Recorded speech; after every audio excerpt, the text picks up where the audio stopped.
Fala pessoal, o GM Evandro aqui, estamos de volta com a nossa série na busca do top 5 do mundo de partidas rápidas aqui no chess.com, as partidas de 10 minutos. Depois de um pouco mais de uma semana sem publicar vídeos aqui da série, pois eu estava viajando, agora estamos de volta, agora voltei já dos Jogos Abertos ali de Santa Catarina e já temos novidades por aqui, novidades na nossa série. Antes de começar aqui essa primeira partida do dia, eu quero mostrar aqui para você como que tá o ranking, o que aconteceu ali de novidades nessa nossa saga na busca do top 5 do mundo. Então, começando aqui pela nossa conta, nós estamos aí com o rating máximo da conta até aqui, que é o rating de 2.785.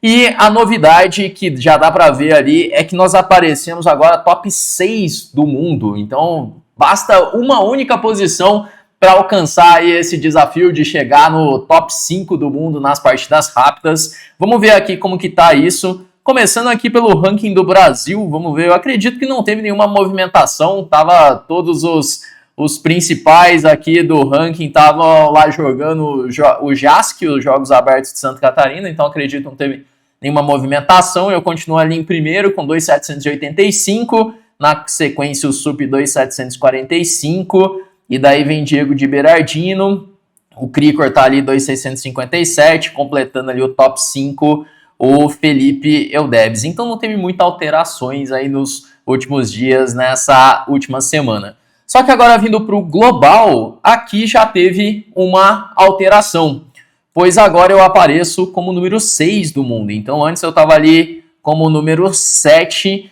só que teve algum jogador, acho que foi o grande mestre Garamian, que ele é da França, que ele estava ou em segundo ou em terceiro, com rating bem alto ali de 2.900, e muito provavelmente ele ficou inativo. E por conta disso aparecemos aí em sexto agora, e a poucos pontos de passar aí o grande mestre da Geórgia, que está indo na quinta colocação. Apesar de parecer poucos pontos, esses pontinhos são muito mais difíceis, pois vai ganhando bem aos pouquinhos e não pode vacilar agora nessa série. Então vamos lá, vamos colocar para jogar. Eu vou colocar aqui para buscar um adversário, então. Então, desafio está lançado, procurando aí um adversário que tem aí... Bom, aqui eu já tive que lançar a variação de 400 pontos para baixo, já porque 200 pontos fica impossível, fica muito tempo, não aparece um adversário. Então vamos lá, vamos aguardar um adversário para voltar aqui com o episódio de hoje da nossa série. Vamos ver se conseguimos aproximar um pouco mais aí dos 2.800, aproximar aí do próximo colocado. Então vamos lá, temos aí um adversário, vamos só dar aquele confere aqui. Primeiro eu já até joguei com ele, tem a conta já desde 2018. E vamos jogar aí uma defesa siciliana. Vou jogar a siciliana com E6. De repente tentando levar para as posições da Taima 9, mas ele já jogou com B3. É uma anti-siciliana, que é interessante essa siciliana, jogando aí com B3 e bispo B2. Vamos trazer essa dama para C7, ainda sem definir nada. E aí ele que pode jogar com G3 ou até mesmo abrir, né? Geralmente jogam com G3 essa posição. Não sei se vai ter algum problema assim específico. Vou seguir desenvolvendo com um cavalo para F6. Bom, hoje é um episódio que eu preciso redobrar a minha atenção, que eu cheguei ontem de viagem, estou meio destruído aqui, então é melhor prestar bastante atenção nesses lances iniciais para não fazer alguma besteira. E ele vem aqui com o cavalo D2. Bom, eu preciso desenvolver aqui esse meu bispo. Para onde desenvolver o bispo? Bispo B4 ou bispo C5? O bispo C5 ele pode tomar em C6. E aí se... O bispo fica muito bem colocado em C5. No entanto, depois se eu tomar de D ele tem E5 já. Cavalo D7 vai ter um cavalo E4. Bom, eu vou desenvolver o bispo para B4. Deixando assim a possibilidade de tomar em E4. Por exemplo, se A3, bispo toma, dama toma, cavalo E4. Na realidade é bem perigoso tomar esse peão. Mas dá a impressão que ele está jogando de um jeito um pouco estranho. Eu não sei se tem como eu explorar esse jeito que ele tá jogando. Por exemplo, caramba, tá esquisito assim o que ele tá fazendo, né? Porque, por exemplo, se eu faço um lance como dama D6,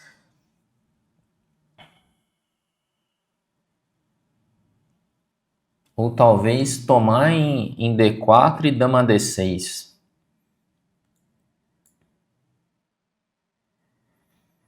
Porque eu ataco o bispo de D4, se ele tirar o bispo, tá caindo D3. Se ele tomar em F6, G toma.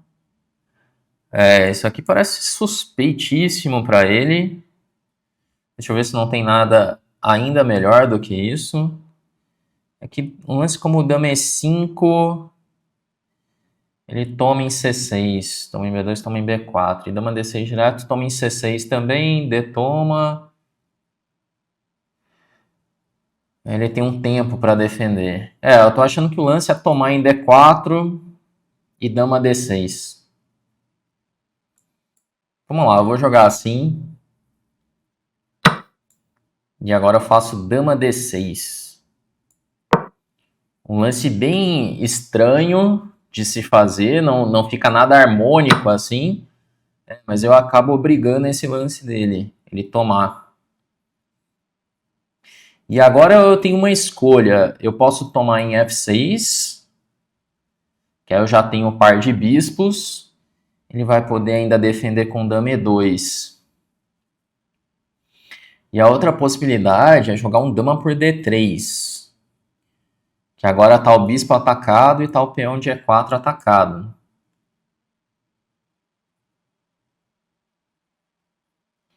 Por exemplo, dama D3, bispo G7, torre G8, bispo B2.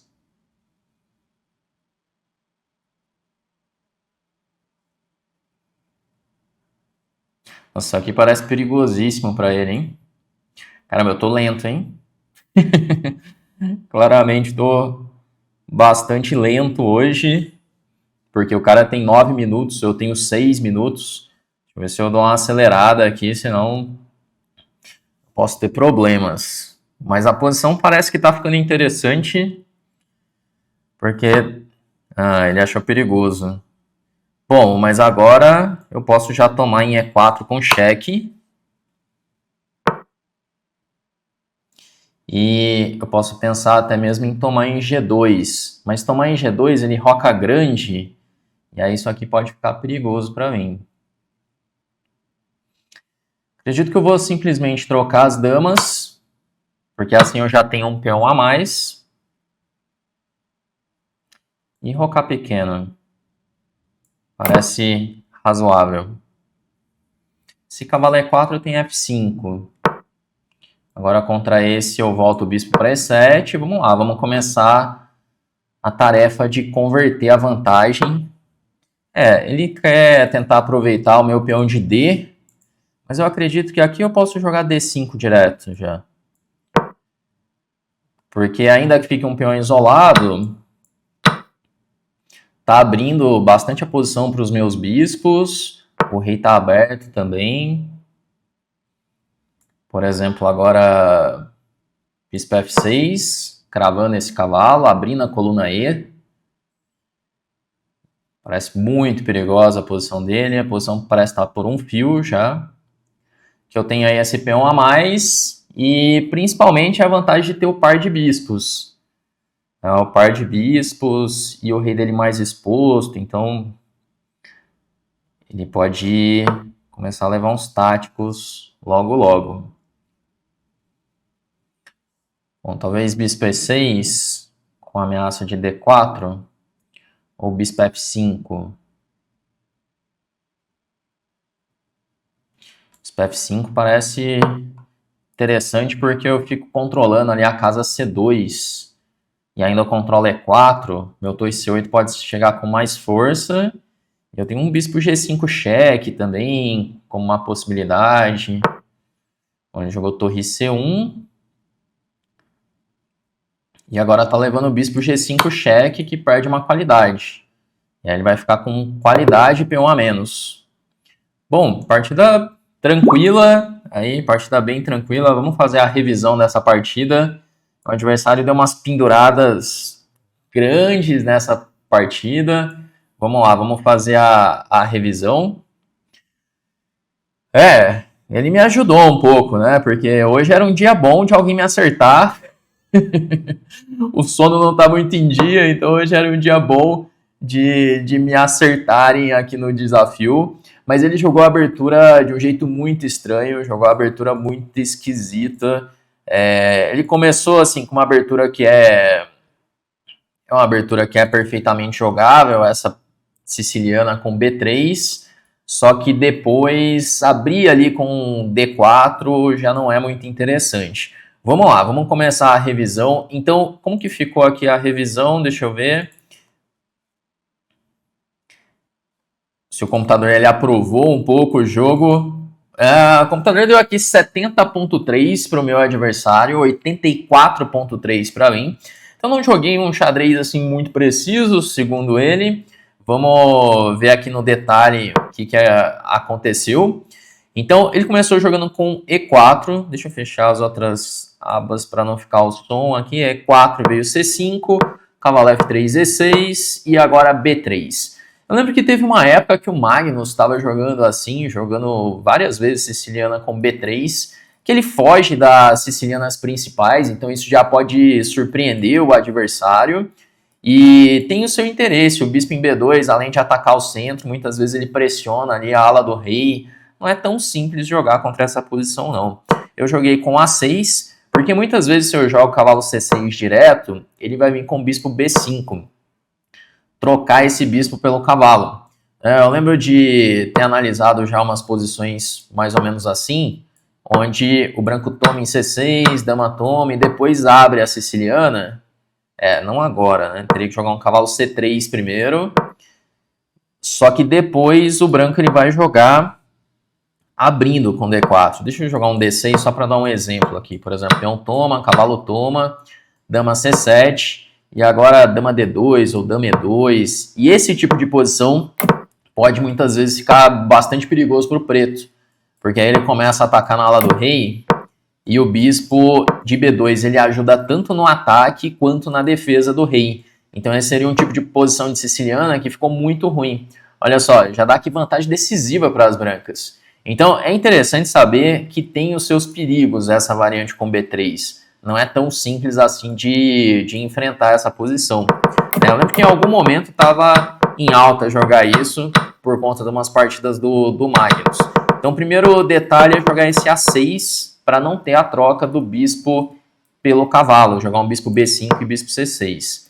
Jogou C4, bispo B2, dama C7, e aí ele já dá como um erro esse lance. Ele tem que preparar mais. G3 é o lance nesse tipo de posição. Porque aí quando o cavalo F6, cavalo C3, ele vai jogar bispo G2, roque, e talvez lá na frente ele pense em abrir fazendo o lance D4, mas no geral ele vai fianquetar os dois bispos, fica um joguinho mais posicional, mas essa é a ordem mais precisa para o preto. Quando ele joga com D4, aí já não fica tão legal. Caramba, eu tinha algum lance muito forte pelo jeito, depois desse cavalo D4. Será que eu tinha dama E5 direto? Era dama E5 direto, ó. Agora que eu prestei atenção, eu vi esse dama E5, parece bem chato mesmo. Porque depois de dama E5 eu ameaço tomar em E4 e não tem um jeito fácil de defender esse peão, né?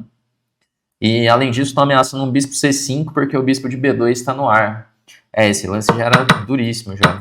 Eu joguei cavalo F6 e aí ele teve a chance de desenvolver o cavalo para casa C3. Seria o desenvolvimento mais natural das peças. No geral, você tem que buscar sempre o desenvolvimento mais natural. Então, cavalo vindo para C3, outro para F3, sempre em direção ao centro. Jogou cavalo D2, tudo bem, também está indo em direção ao centro, mas é um pouquinho mais passivo se comparado ao cavalo C3. Eu joguei então o bispo B4, de novo o lance era dama E5.